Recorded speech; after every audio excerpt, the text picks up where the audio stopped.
So we're at Independent Distilling with the head distiller, Mr. Mike.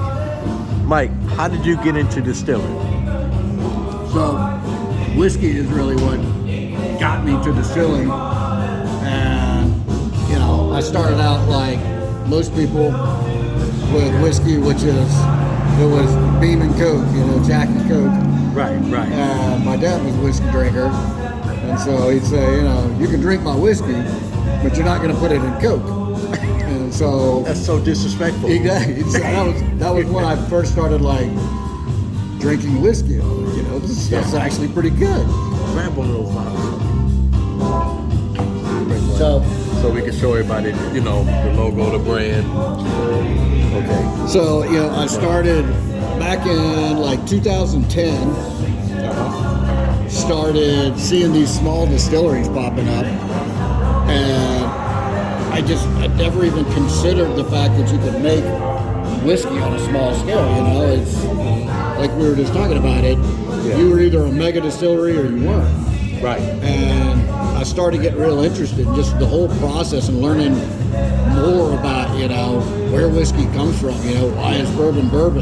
Right. Why is Scotch whiskey different, you know, all these things. And the whole process behind it is just fascinating. I mean, you're taking grain, you're taking, you know, some very basic, simple thing like corn, and wheat, and rye, and malt, and turning it into this just magnificent stuff. So that's really what drew me in. And so to actually teach myself how to make whiskey, I started to homebrew.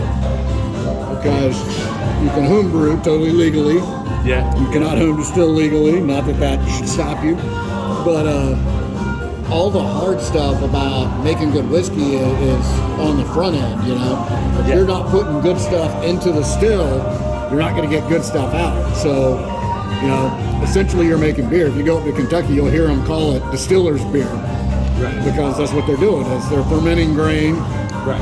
And instead of adding hops, you put it in the still. And so, you know, once you've learned all that, you know, distilling is just a matter of learning how to make your cuts, learning what flavors you like and how to get those flavors out of that still as you're making it.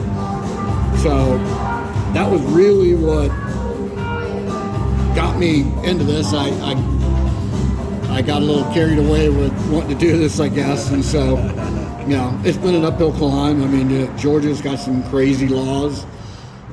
Most states do, but Georgia is a standout in that category, unfortunately. Yeah. But it's gotten a lot better. You know, we first started almost 9 years ago. We'll have our 9th anniversary next month. You know, we couldn't Are you all gonna do something special for the 9th anniversary? Yeah. I'll be here. All right. We'll do food, we'll do music. We're actually releasing a rum, so maybe we can bring you around and make you a rum guy. Oh yeah. A rum aged in an American single malt barrel. It's pretty tasty stuff. Right. But we've come a long way. You know, it's not quick. I mean, you're making stuff that you make it and then put it in a barrel and sit and look at it for a couple of years. Right. So, and try it from time to time, of course. Right. But, you know, in 9 years, I feel like we're kind of just barely getting started, which is, you know, again, kind of how it goes. So, you know, we got work. So that's the short version, ladies and gentlemen.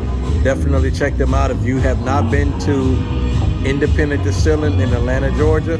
Well, actually, this is Decatur, isn't it? We're in Decatur. Yeah, we're in Decatur. Where it's great. You definitely need to get here. Hello, guys. How you doing? Definitely need to get here. Y'all have a good one.